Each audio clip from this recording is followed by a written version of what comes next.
Hi hello, ഞങ്ങളുടെ വേറൊരു Sunday day out vlog കണ്ടാലോ? രാവിലെ തന്നെ എനിക്കൊരു ചെക്കപ്പ് ഉണ്ടായിരുന്നു.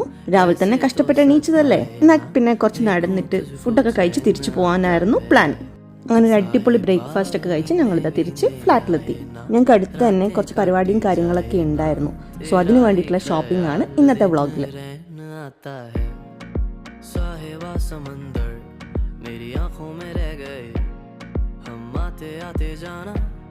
तेरी यादों में रह गए, ये पल की गवाही है, हम रातों में रह गए, जो वादे किए सारे बस बातों में रह गए, बातों बातों में ही, ख्वाबों ख्वाबों में ही मेरे करीब है तू, तेरी तलब मुझको तेरी तलब जाना हो